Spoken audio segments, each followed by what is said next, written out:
नमस्कार, मैं राहुल कठेरिया। राजस्थान के विधानसभा के चुनाव में भारतीय जनता पार्टी के लिए कोई ना कोई एक ऐसी खबर निकलकर आए दिन सामने आ जाती है जिससे बीजेपी के लिए सरदर्दी पैदा हो जाती है।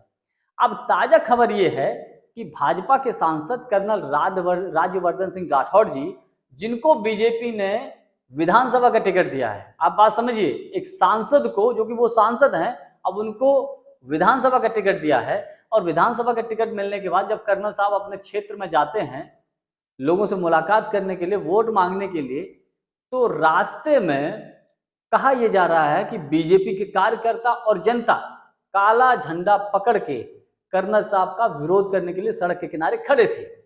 और जैसे ही राज्यवर्धन राठौड़ जी का वहां से काफिला गुजरता है और सब चिल्लाने लगते हैं, कर्नल कहना मान ले, बोरिया बिस्तर बांध ले। बात की गंभीरता को समझिए। ये जो टैगलाइन है कि कर्नल कहना मान ले, बोरिया बिस्तर बांध ले, यानी कि इशारा कर रहे हैं कि भैया मान लो, बोरिया बिस्तर बांध लो, यहां पर दाल गलने वाली नहीं है। ये जनता या बीजेपी के कार्यकर्ता कर्नल साहब को ऐसा बोल रहे हैं।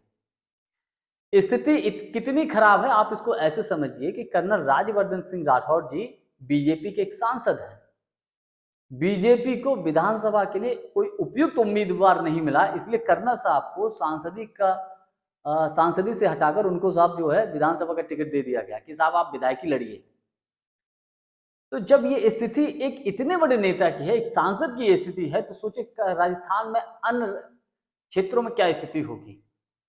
और वैसे भी राजस्थान में क्या है कि दूसरी तरफ वसुंधरा राजे सिंधिया बीजेपी के लिए बड़ा सिरदर्दी साबित हो ही रही हैं, क्योंकि अगर वसुंधरा राजे सिंधिया जी को उनके मन मुताबिक, उनके कार्यकर्ताओं को, उनके लोगों को अगर टिकट बीजेपी नहीं देती है तो वो खेल बिगाड़ सकती है बीजेपी का राजस्थान में। क्योंकि अक्सर कर ऐसी खबरें निकलकर सामने आ जाती हैं कि वसुंधरा राजे सिंधिया या गृह मंत्री अमित शाह जी या मोदी जी में जो सही सेटलमेंट होता है टिकटों के बंटवारे को लेकर, वो बात नहीं बैठ रही है। तो ये जो खबरें निकलकर सामने आती हैं तो ये बीजेपी के लिए बड़ा सरदर्दी पैदा कर देती है। अभी कुछ दिन पहले आपने एक खबर और देखी थी कि मुख्यमंत्री अशोक गहलोत जी के साथ वसुंधरा राजे सिंधिया ने एक मंच साझा किया था। उसके बाद जयपुर से लेकर दिल्ली तक हड़कंप मच गया था, सब लोग चक्कर में पड़ गए थे, ये हो क्या रहा है।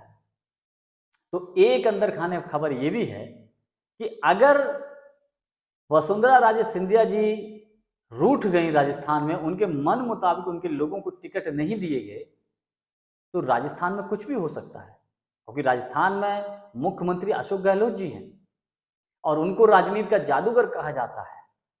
वो ऐसे ही नहीं कहा जाता है, क्योंकि याद करिए वो दिन जब मानेसर कांड हुआ था, राजस्थान की सरकार को गिराने के लिए पूरी कोशिश हो गई थी, लेकिन किस प्रकार से अशोक गहलोत जी ने अपनी सरकार को बचा लिया था। उनको ऐसे ही राजनीति का जादूगर नहीं कहा जाता है। तो बीजेपी के लिए बड़ी सरदर्दी पैदा हो गई है। और ये स्थिति सिर्फ राजस्थान की नहीं है, ये स्थिति मध्य प्रदेश में भी है कि सांसदों को विधानसभा के चुनाव लड़ाया जा रहा है, यानी कि बीजेपी को उपयुक्त प्रत्याशी नहीं मिल रहे हैं।